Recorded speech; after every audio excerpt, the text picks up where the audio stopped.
Gram panchayat मनकहरी की जनता जिंदाबाद जिंदाबाद जिंदाबाद।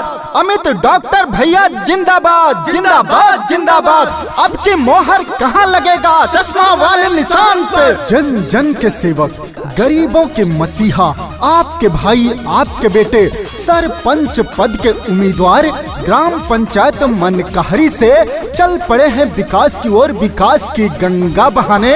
अमित डॉक्टर जी, जिनका प्यारा चुनाव चिन्ह है चश्मा।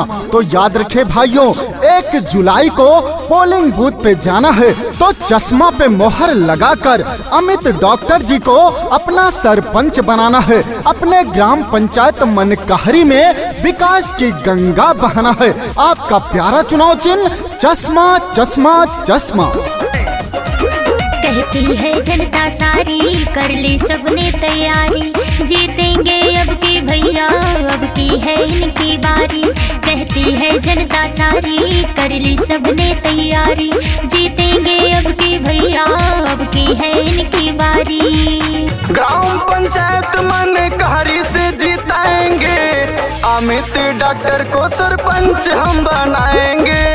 चश्मा छाप पे मोहर लगाएंगे, अमित डॉक्टर को अब की जिताएंगे। संघर्षों से लड़ना सीखा है, संघर्ष हमारी गाथा है। सत्ता का कोई शौक नहीं, ग्राम पंचायत मनकहरी के विकास से मेरा नाता है। ये कहना है आपके भाई, आपके बेटे अमित डॉक्टर जी का, जो कि हमेशा विकास की बात करते हैं, विकास की डगर पे चलते हैं, गरीबों की पूरी मदद करते हैं। तो याद रखे भाइयों, चश्मा पे मोहर लगाना है, सरपंच अमित डॉक्टर जी को बनाना है। दुखिया गरीबों का साथ ये निभाएंगे, शौचालय पेंशन आवास भी दिलाएंगे, शौचालय पेंशन आवास भी दिलाएंगे। हाँ, दुखिया गरीबों का साथ ये निभाते हैं, सीधा स्वभाव इनका सबके मन को भाते हैं। गांव गांव में गली गली में गूंजे यही नारा, अमित भैया ही हो सरपंच हमारा। जाति पाति वाला भेदभाव सब मिटाएंगे, अमित डॉक्टर को अब की जिताएंगे। चश्मा पे हम मोहर लगाएंगे, अमित भैया को अब की जिताएंगे। चाचा चाची का प्यारा चुनाव चिन्ह चश्मा, दादा दादी का प्यारा चुनाव चिन्ह चश्मा, भाइयों बहनों का प्यारा चुनाव चिन्ह चश्मा, गरीब मजदूर किसानों का प्यारा चुनाव चिन्ह चश्मा। आपके भाई, आपके बेटे योग्य, कर्मठ, शिक्षित, मिलनसार, लोकप्रिय, संघर्षशील युवा प्रत्याशी अमित डॉक्टर जी का प्यारा चुनाव चिन्ह चश्मा। तो याद रखे भाइयों, किसी के लालच, किसी के बहकावे में नहीं आना है। 1 जुलाई को पोलिंग बूथ पे जाना है तो चश्मा पे मोहर लगाकर अमित डॉक्टर जी को जिताना है। जीतेंगे भैया तो लाएंगे विकास हो, पूरी करेंगे सारी जनता की आस हो, पूरी करेंगे सारी जनता की आस हो। हाँ, जीतेंगे भैया तो लाएंगे विकास हो, पूरी करेंगे सारी जनता का आस हो। भैया बहनी दादा दादी सबने मिलके ठाना, अमित डॉक्टर को सरपंच है बनाना।